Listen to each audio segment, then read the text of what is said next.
Hello and welcome back to our NHS Pensions podcast series, where we take each topic of the NHS pension scheme and break it down for you to help you manage your pension, plan for the future and understand the scheme.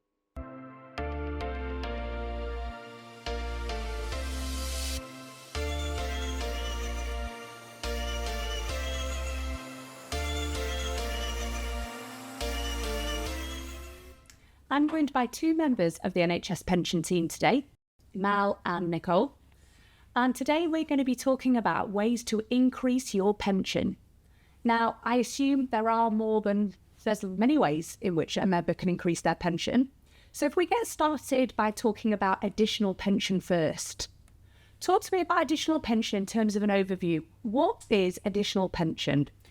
So, as a member of the 2015 scheme, you have this benefit whereby you can pay now or over time to receive an additional amount of pension when you come to retire. That sounds nice and easy in a nutshell, but I suspect there is a lot more to it. There is. When we talk about you can choose an amount, how would somebody go about looking at that? Where would they go for more information if they wanted to take up additional pension? So there's an additional pension calculator online. And what it does is you as a pension member could select an amount in amounts of £250 going up in multiples of 250. Great, that was going to be my next question. And you can do that, but there is a ceiling on that. So the maximum is £8,575. And you would select a figure that works for you. You would input a few details, date of birth, whether you want dependent cover for that additional pension. And then you would make a decision about whether you want to pay for that outright in a single lump sum or whether you want to pay through installments. So you have to select an amount of years between 1 and up to 20, but your payments would have to finish before you reach the normal pension age for your pension scheme. So to summarise that, you could go on the website, there's a calculator, you could find out how much you wanted to increase your pension by. So could it be, I want to increase my pension by £5,000 annually, is this? Mm-hmm. So at that point, you could put those figures in a calculator and it would tell you how much it was going to cost you to do over the amount of years you wanted to pay this for. Mm-hmm. So it would come out with a figure which would come straight from your salary.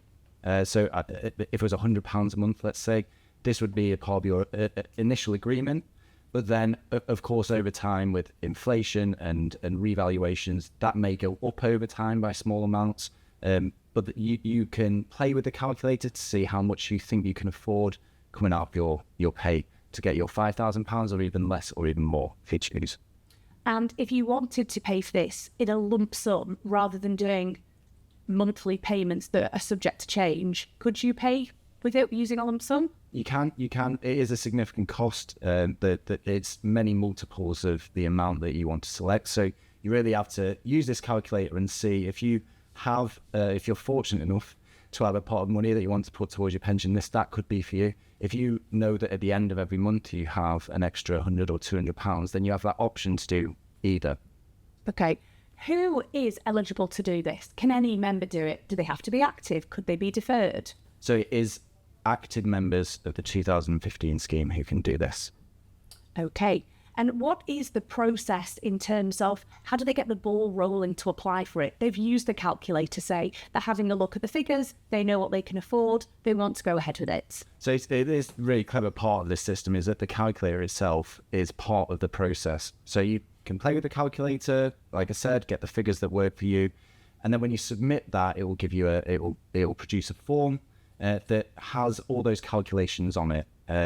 That is then valid for 6 weeks, and you have 6 weeks to submit that to your employer, and then it'll be processed, and you will see payments coming out of your salary. However, it may take a while with payroll cutoff and the time it takes to submit a form for you to see those payments coming out of your pay. Okay. When in terms of somebody's pension journey can they do this? Can they take this out at any time? Is there a specific point in which they need to take it out? Could do it at any time, but I think the thing I'd say that you need to bear in mind is the fact that those payments have to be complete before your normal pension age. Okay. And also, if you were to decide to retire early, for instance, and you've not completed the payment, let's call it a payment plan, you've not completed that, you would still get an additional pension, but they basically work out how much you've accrued to date, and you wouldn't necessarily get the full amount that you were expecting, of course. So a proportion of it. As people's circumstances change, they might have to leave the NHS, for example. So if that was the case and somebody did have to leave the NHS and the pension scheme, there would still be something there for them. Absolutely, yeah. Okay. Who or where would you go to get more information about all of this? So it's all online on our website, including the additional pension calculator is on there. So it's very easy to access. Great. Finally, in terms of when you come to retire and what those benefits look like for additional pension, how is the additional pension that you have taken out, how does that look in the payments that you're receiving? So it is reflected in your annual pension, which of course is paid over 12 months. So you'll see that if you were to get, I need to think of a figure now, £1,200, you'd see it annually, you'd see an extra £100 a month. However, you are still allowed to commutate your pension just as you do with your ordinary part of your pension. So you may be able to put a portion of that towards a lump sum. If somebody already had an additional pension in their previous section of scheme, such as the 95 or the 08 section, could they then take out another contract for the 2015 scheme? Is it possible to have more than one additional pension? Yes, so their contract would remain extant from the 95-08 scheme, and then they can also have one in the 2015 scheme. And they would be paying into both at the same time because they've taken that one out previously in their other sectional scheme, and that continues on, and they're then taking out another one in the 2015 scheme where they're paying into now, and they take out a contract there as well. Absolutely, you've got it, yeah. Great, thank you. Another provision we wanted to talk about on today's podcast is ERRBO, which is Early Retirement Reduction Buyout. Mm-hmm. Now, it sounds a mouthful, doesn't it? Can we say, for the purpose of this conversation, just call it the ERRBO? Yeah. In terms of the ERRBO itself, how do you go about explaining what it means? Okay, so an ERRBO is essentially buying out the reduction that would exist if a member claimed their benefits earlier than their normal pension age. Breaking that down for anybody listening today, if somebody took out an ERRBO, are they essentially buying themselves an earlier pension age and paying for that reduction now rather than taking early retirement, for example? Yeah, that's right. Okay, and who does this apply to? So this is only a feature for the 2015 scheme. How would somebody who wanted to look into this, find out how much it was going to cost, for example, how would they start the process? Okay, so as with everything that we've talked about so far today, there is a fact sheet for ERRBO that's available on the NHS Pension's website.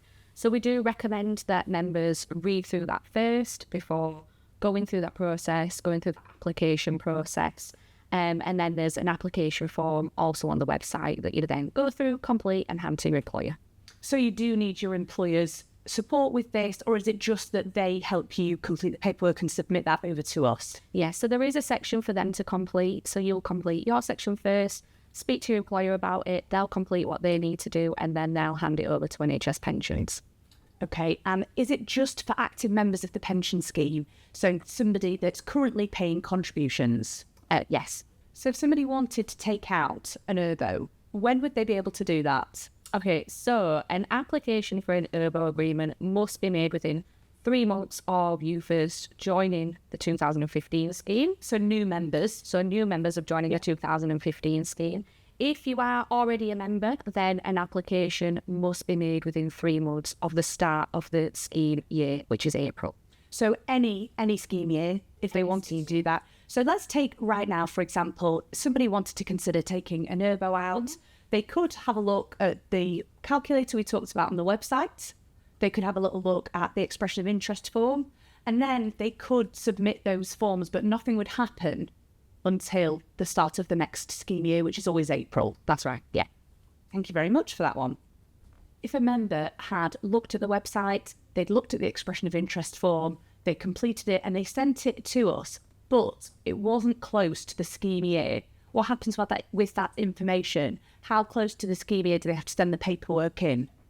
Okay, so that 3 months is quite strict. So it's 3 months either side of the 1st of April. So if a member was to submit a form in December, then we would unfortunately have to reject it. It has to be submitted within 3 months either side of the 1st of April. And then when they came closer to the scheme year, they could just resubmit those forms then and they'd be considered. Yeah, absolutely. If a member had been in the 2015 scheme for a number of years and then they decided to look at taking an ERRBO out, how would that ERRBO work against their previous scheme benefits? Okay, so an ERRBO does only apply to pension benefits that are built up after the agreement's in place, and it doesn't affect any benefits that you built up prior to that. As we come to a close on discussing the sorts of provisions that the NHS pension scheme have got for members to increase their own pension, I wondered how it would affect a member's pension if they took out an additional pension and they had an ERRBO, or if they already had an ERRBO in place and they wanted to take out an additional pension. So it does affect it, but you don't really need to worry too much about that as a member, because if you are looking to buy an additional pension and you've already got an ERRBO agreement or vice versa, when you submit that application to us, then we will write to you to let you know if you have hit that ceiling and what your options are. And what would be available and what those increases could be for that member. Yeah, exactly. Okay. I think we need to mention something that's going to be on a few of the members' minds when it comes to ways in which they can increase their pension. And that's going to be the tax implications that come with this. Because I think it's fair to say that for some members, there will be an element of a tax implication that they need to consider. Absolutely right. So there's a few key things to remember. So this all goes back to the tax relief that you get on pension contributions. And the main things we need to concern ourselves with is that you cannot increase your pension by more than your gross salary in any given tax year.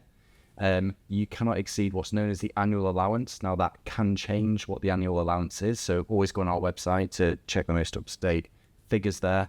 And that can become important, particularly when we were talking about things like additional pension and you want to pay in a lump sum.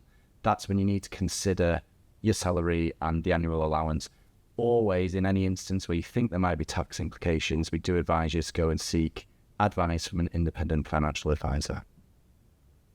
And in today's episode, we have discussed all the ways in which you can increase your pension. I'd like to thank Mal and Nicole for joining me today and going through everything with us.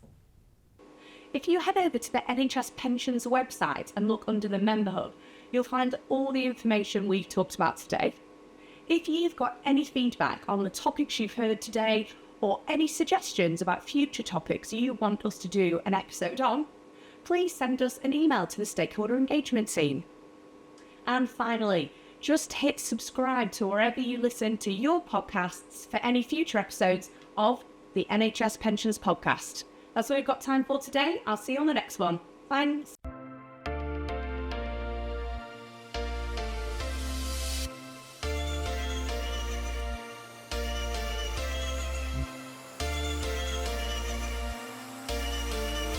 Yeah.